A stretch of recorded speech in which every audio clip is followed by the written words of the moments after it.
Hey everyone, and welcome to another deep dive. Today we're going to tackle something I think we can all relate to laptops. Specifically, how to choose the right laptop. Oh yeah, it's a jungle out there. It really is. And to help us navigate this jungle, we're turning to Valley of Technology. It's a fantastic tech blog, and they've put together a really comprehensive guide in Arabic all about choosing the perfect laptop. I like their style. Making tech less intimidating is great. It really is so much more approachable. So like always, we've gone through this guide and pulled out some of the most useful tips. And they start right off the bat talking about budget, which, I mean... Makes sense. Right, like that's gotta be the starting point. But laptops are one of those things where the prices can be all over the place. Totally. And what's really cool about Valley of Technology is they actually go beyond just saying, set a budget. Yeah. They'll work with you, like their readers, to actually find the right laptop within that budget. No way. That's awesome. So they're like laptop matchmakers, basically. Exactly. Which I think speaks to this whole idea of making tech less intimidating. Totally. But even before you get to the matchmaking part, they emphasize figuring out what you actually need the laptop for. Yeah, because a laptop for casual browsing is going to look very different from a laptop for, say, video editing or gaming. Exactly. Big difference between just checking emails and, designing the next hit video game. For sure. Okay, so once you've got a handle on your needs and your budget, the guide takes us straight into the next big decision. Which is? The operating system. Windows, Mac OS, Chrome OS, Linux.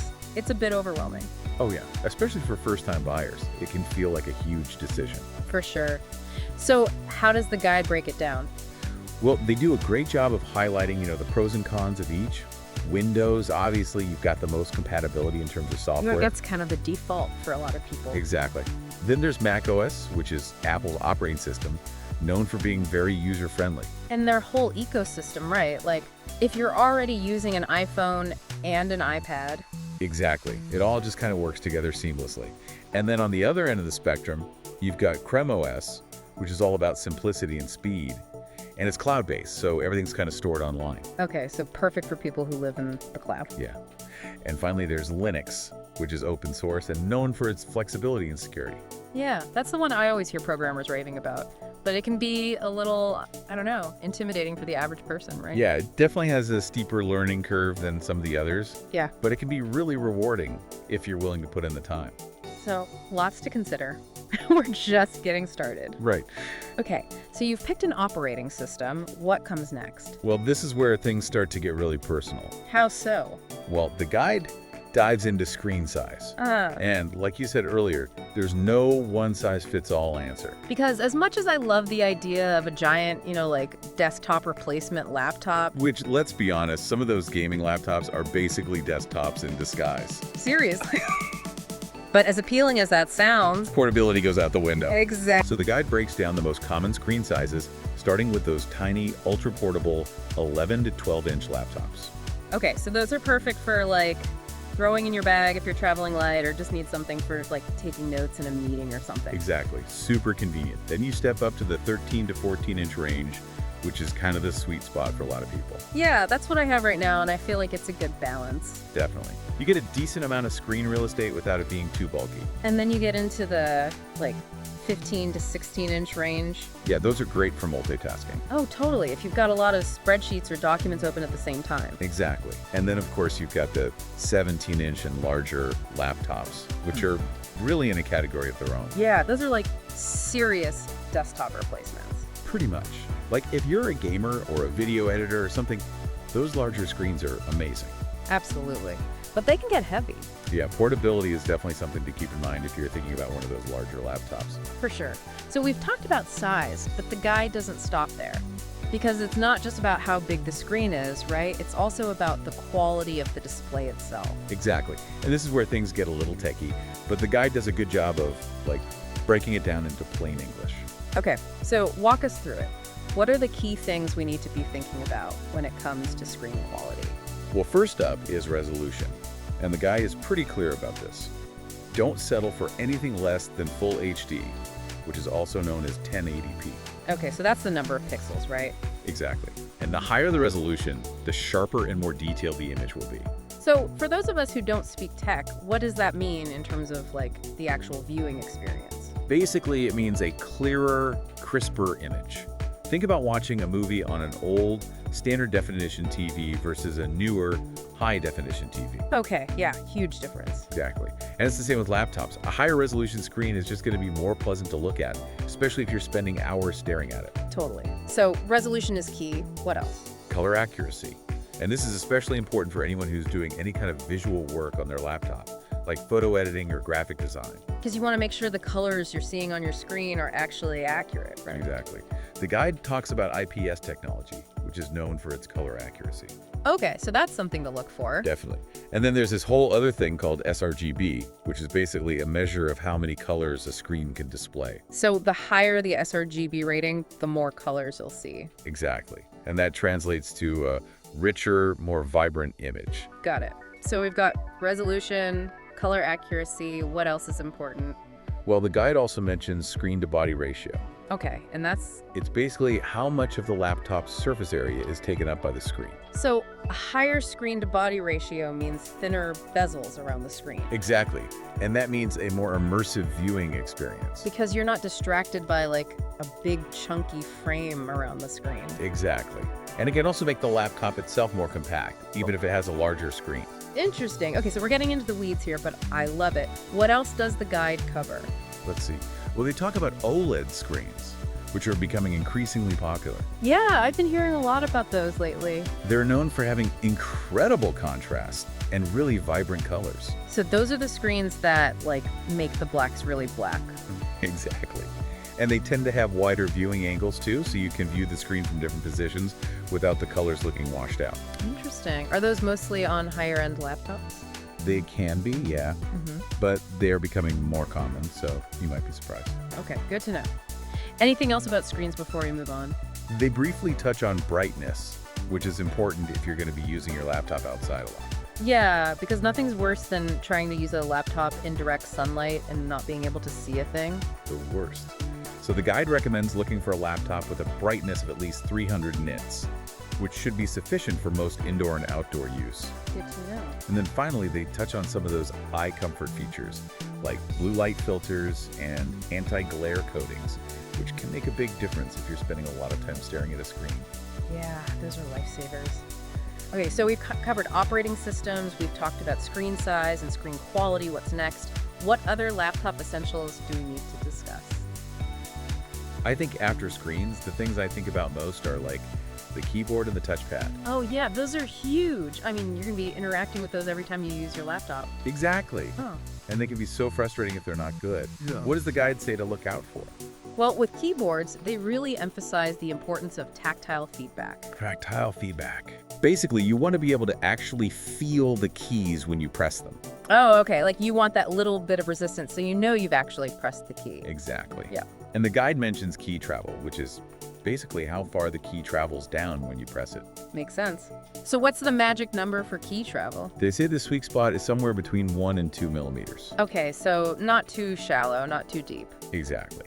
And then, of course, you want a keyboard that's responsive, so the keys register your every tap without any lag. Absolutely. And I gotta say, I'm a sucker for a good backlit keyboard. Oh, for sure. Being able to see the keys in low light is a game changer. It really is. And what about touchpads? Any tips there? The guide stresses the importance of a touchpad that's responsive and supports multi-touch gestures. So like pinch to zoom and all that? Yeah, exactly. Those gestures can really speed up your workflow once you get used to them. They really can.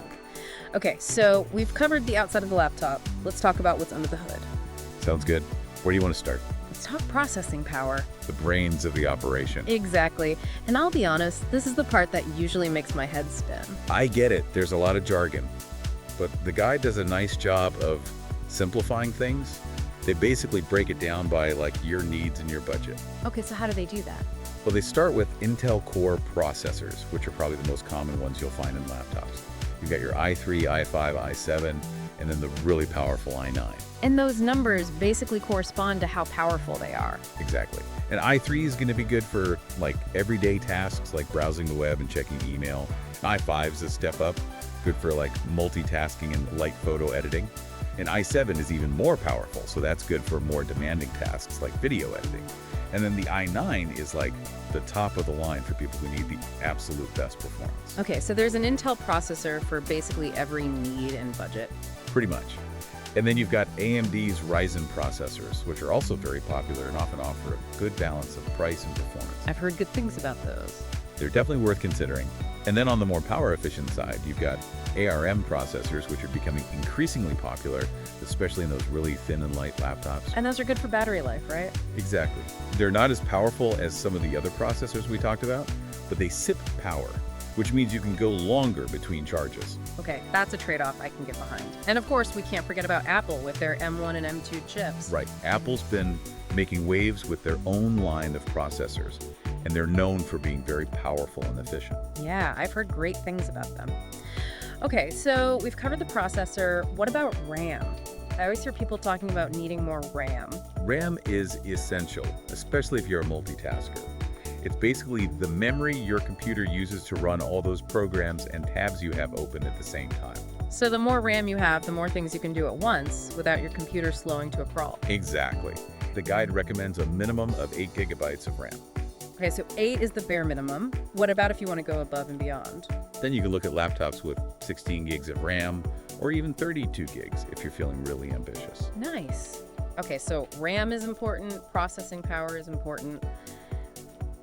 What else do we need to think about? Storage. Oh, right, because not all storage is created equal, is it? Not at all. It's not just about how much storage space you have, it's also about the speed of that storage. And that's where SSDs come in, right? Exactly. SSDs or solid-state drives are way faster than traditional hard drives, which means your laptop will boot up faster, programs will launch faster, everything will just feel snappier. It's a night and day difference, honestly. It really is. And SSDs are becoming the standard these days, so you'll find them on most laptops, even at the lower end of the price spectrum. That's good to know. Okay, storage check. What else? Great. Right, because if you're a gamer or you do a lot of video editing, you're gonna need a laptop with a good graphics card. Exactly. And there are two main types of graphics cards, integrated and dedicated. Okay, so what's the difference? Integrated graphics are built into the processor, and they're fine for like everyday tasks and maybe some light gaming.